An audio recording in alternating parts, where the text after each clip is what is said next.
شروع اللہ کے بابرکت نام سے جو بڑا مہربان نہایت رحیم والا ہے۔ پچھلے دنوں ایک لڑکی نے رابطہ کر کے پوچھا کہ سر میں شادی شدہ ہوں اور میرے 2 بچے ہیں۔ شوہر سے کسی بات پر ناراضگی کے بعد میں اپنے والدین کے گھر آ گئی تو میرے شوہر نے مجھے واپس لے جانے سے انکار کر دیا۔ اب میں بچوں کے ساتھ کئی ماہ سے اپنے والدین کے گھر رہ رہی ہوں۔ کچھ ماہ پہلے شاپنگ کے لیے جانا تھا تو میں نے کریم منگوا لی۔ کریم کا ڈرائیور ایک نوجوان لڑکا تھا۔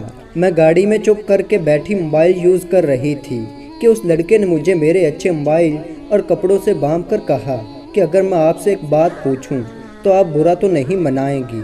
جی پوچھو، مجھے کوئی مسئلہ نہیں۔ میں نے جواب دیا کہ آپ ہمیشہ کریم پر ہی جاتی ہیں یا خود بھی ڈرائیو کرتی ہیں؟ ڈرائیور لڑکے نے ڈرتے ڈرتے پوچھا، گھر میں گاڑی تو ہے مگر میں آج کل تھوڑی پریشان ہوں اس لیے ڈرائیونگ سے اوائڈ کرتی ہوں۔ میں نے بولڈ ہو کر اسے جواب دیا، آپ وہیں رہتی ہیں جہاں سے میں نے آپ کو پک کیا تھا۔ شاید اس لڑکے میں میری پریشانی پوچھنے کی تو ہمت نہیں تھی، اس لیے اس نے بات کو بڑھاتے ہوئے مزید پوچھا، جی میں وہیں رہتی ہوں جس پلازے کے سامنے آپ نے مجھے پک کیا تھا، وہ ہمارا ہے، اس کے پیچھے ہی میرا گھر ہے۔ میں نے جواب دیا، میں نے یہ ساری انفارمیشن لاشعوری طور پر شیئر کی تھی۔ تب تک مجھے یہ اندازہ نہیں تھا کہ کسی اجنبی کو اتنی انفارمیشن دینے سے اس قسم کا مسئلہ بھی ہو سکتا ہے۔ پلازے والی بات سن کر اس لڑکے کی آنکھیں چمک اٹھیں۔ وہ ساری دکانیں اور اوپر کے فلیٹس بھی آپ کے ہی ہیں؟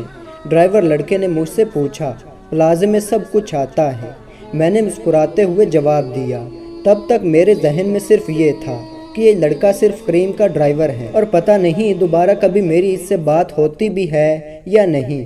مارکیٹ پہنچ کر جب میں اس لڑکے کی گاڑی سے اترنے لگی تو اس نے مجھ سے کہا، آپ میرا پرسنل نمبر رکھ لیں اور جب کبھی بھی آپ کو ڈرائیور کی ضرورت ہو تو مجھے کال کر لیں۔ میں نے اس کا نمبر اپنے موبائل میں سیو کر لیا۔ تب مجھے یہ نہیں پتہ تھا کہ کسی اجنبی کا نمبر موبائل میں سیو کرنے سے یہ مسئلہ بھی ہو سکتا ہے۔ نمبر لینے کے کچھ دن بعد مجھے کہیں جانا تھا تو میں نے کریم کی بجائے اس لڑکے کو کال کر دی۔ وہ کہیں مصروف تھا مگر اس نے کہا کہ آپ مجھے 15 منٹ دیں، میں سارے کام چھوڑ کر ابھی آ جاتا ہوں۔ پھر وہ لڑکا اپنے سارے کام چھوڑ کر 15 منٹ سے پہلے ہی میرے گھر کے باہر آ گیا۔ جہاں میں نے جانا تھا وہاں چھوڑنے کے بعد اس لڑکے نے مجھ سے پوچھا کہ آپ کتنی دیر میں فری ہوں گی؟ تقریباً 2-3 گھنٹے تک فری ہو جاؤں گی۔ میں نے جواب دیا۔ اس نے کہا، میں یہیں ہوں، کہیں نہیں جاؤں گا، جب بھی آپ فری ہوں مجھے کال کر دیں، میں آپ کو واپس چھوڑ آؤں گا۔ میں اس کی یہ بات سن کر چپ کر گئی۔ اس دن کے بعد اگر میں نے کہیں بھی جانا ہوتا تو میں اسے کال کر دیتی، وہ فوراً سے پہلے پہنچ جاتا۔ روز ایک ساتھ آنے جانے کی وجہ سے وہ مجھ سے کافی حد تک فریق ہو گیا۔ ایک دن اس نے مجھ سے پوچھا کہ جب آپ شادی شدہ ہیں تو آپ کے 2 بھی بچے ہیں تو آپ اپنے والدین کے ساتھ کیوں رہتی ہیں، اپنے شوہر کے ساتھ کیوں نہیں رہتی؟ کافی حد تک تعلق بن جانے کی وجہ سے میں نے اسے بتا دیا کہ میں اپنے شوہر سے ناراض ہو کر آئی ہوں اور وہ مجھے واپس لے کر نہیں جا رہا۔ اس لڑکے نے آہستہ پہلے میرا درد سنا اور پھر ایک دن کہنے لگا کہ میں نے آپ سے بات کرنی ہے۔ میں نے کہا کہ کرو، کیا بات کرنی ہے؟ تو اس پر وہ رونے لگا، کہنے لگا مجھے آپ سے محبت ہو گئی ہے۔ وہ شخص کتنا بد نصیب ہے جو اپنے بچوں کو باپ کا پیار نہیں دے رہا۔ میں کوئی ایسا ویسا لڑکا نہیں ہوں، میں آپ سے شادی کرنا چاہتا ہوں، شادی کر کے میں آپ اور آپ کے بچوں کا سہارا بننا چاہتا ہوں۔ لڑکی نے مزید بتایا کہ سر میں اس کی یہ بات سن کر ڈر گئی۔ میں نے کہا کہ تم اپنی عمر دیکھو اور میری عمر دیکھو، تم مجھ سے پورے 5 سال چھوٹے ہو، ویسے بھی تمہارے گھر والے تمہاری شادی 1-2 بچوں کی ماں سے کیوں کریں گے؟ وہ مزید رونے لگا، کہنے لگا میرے گھر والے ہیں، میں انہیں جیسے تیسے کر کے منا لوں گا، اگر وہ نہ بھی مانے تو بھی میں آپ سے شادی کر لوں گا، بس آپ اپنے شوہر سے طلاق لے کر مجھ سے شادی کر لیں، مجھے ایک موقع دیں، میں ساری عمر آپ کو کوئی دکھ نہیں دوں گا۔ میں نے اس کی بات سنی اور کہا کہ مجھے سوچنے کا موقع دو۔ سر آپ کو پتہ ہے کہ لڑکیوں کا دل کتنا کمزور ہوتا ہے، یہ لڑکوں کی آنسو دیکھ کر دھڑکنا بند کر دیتا ہے۔ میرے ساتھ بھی ایسا ہی ہوا مگر چونکہ میں چپ رہی، اسے فوراً کوئی جواب نہ دیا تو وہ جب بھی مجھ سے ملتا تو رونے لگتا ہے، میرے پاؤں پکڑ کر کہتا ہے